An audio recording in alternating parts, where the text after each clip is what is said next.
Hi hello friends, வணக்கம். Welcome to pencil குச்சி channel. இன்றைக்கி வந்து சக்தி பஜ்ஜி போண்டா மாவு வச்சு நம்ம பஜ்ஜி சுடலாம். அதுக்கு நான் வந்து 2 வேக வச்ச முட்டையை எடுத்திருக்கேன். அதை வந்து ரவுண்ட் ஷேப்பில் கட் பண்ணி எடுத்துக்கலாங்க. அடுத்து வந்து கத்திரிக்காய், அதையுமே வந்து ஸ்லைஸாக கட் பண்ணிக்கலாம். அதுக்கப்புறம் பார்த்திங்கன்னா வெள்ளரிக்காய் எடுத்திருக்கேன். அதுக்கப்புறம் பேபிகார்ன், இதை வந்து நீட்ட வாக்கில் வந்து நம்ம 4 பீஸாக வந்து கட் பண்ணிக்கலாம், முழுசாக போட வேண்டாம். அதுக்கப்புறம் பார்த்திங்கன்னா உருளைக்கிழங்கு, இதையுமே லேசாக வெட்டி வச்சுக்கலாம். அதுக்கப்புறம் பார்த்திங்கன்னா வாழைக்காய். இப்போ மாவை வந்து கட் பண்ணி கொட்டிடலாம். எல்லா மாவையும் கொட்டிட வேண்டாம், கொஞ்சமாக எடுத்து வச்சுக்கலாம். ஒருவேளை ரொம்ப தண்ணி ஆயிடுச்சு அப்படின்னா அதை நம்ம ஆட் பண்ணுறதுக்காக. இப்போ தண்ணி வந்து எவ்வளோ ஊற்ற சொல்லியிருக்காங்கன்னா, ஒரு பேக்கெட் வந்து 200 கிராம், அதுக்கு 150 ml ஊற்ற சொல்லியிருக்காங்க. இப்போ மாவு வந்து நல்லா கலந்தாச்சுங்க. அதுக்கப்புறம் எண்ணெயும் காஞ்சிருச்சு. ஃபஸ்ட்டு வந்து பேபிகார்னை போட்டுடலாம். அதை வந்து நல்லா ஃபுல்லாக டிப் பண்ணிவிட்டு அதுக்கப்புறம் சூடான எண்ணெயில் நம்ம போடுறப்ப அது நல்ல பபுள்ஸாக வரும். இப்போ இந்த மாவில் நம்ம உப்பு, உரப்பு எதுவுமே எக்ஸ்ட்ரா ஆட் பண்ண தேவையில்லை. எல்லாமே பர்ஃபெக்டாக கொடுத்துருக்காங்க. இது காலிஃப்ளவர் பஜ்ஜி போடுறப்ப மட்டும் லைட்டாக உப்பு ஆட் பண்ணிக்கோங்க. அதுக்கு மட்டும் உப்பு பத்தாத மாதிரி எனக்கு ஒரு ஃபீல் ஆச்சு. மற்றபடி எல்லாத்துக்குமே கரெக்டாக இருந்துச்சு. இதுக்கு ஒயிட் சட்னி, தக்காளி சட்னி இது மாதிரி வச்சு செஞ்சு சாப்பிட்டோம்னா செம்மையாக இருக்கும். 1 by 1 போடுறப்ப நமக்கு ஒன்றும் எல்லாம் ஒட்டிக்கிற மாதிரி இருக்கும். அதனால் நம்ம பக்கத்தில் ஏதாச்சும் சிக்குக்கருது இது மாதிரி வச்சு நம்ம வந்து அந்த இதை வந்து பிரித்து விட்றலாங்க.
பஜ்ஜி ரெடி ஆயிடுச்சு. ஒரு டீ கூட வச்சு சாப்பிட்டோம்னா செம்ம டேஸ்ட்டாக இருக்கும்.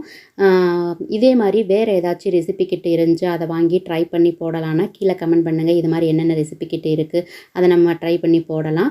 இந்த வீடியோ உங்களுக்கு பிடிச்சிருந்துச்சு அப்படின்னா லைக் பண்ணுங்கள், கமெண்ட் பண்ணுங்கள், ஷேர் பண்ணுங்கள் உங்கள் ஃப்ரெண்ட்ஸுக்கு. அப்புறம் சப்ஸ்கிரைப் பண்ண மறந்துடாதீங்க. பக்கத்தில் ஒரு பெல் ஐக்கான் இருக்கும், அதையும் தட்டி விட்டுருங்க. இன்னொரு ரெசிபியில் உங்களை மீட் பண்ணுறேங்க. தேங்க்ஸ் ஃபார் வாட்சிங்.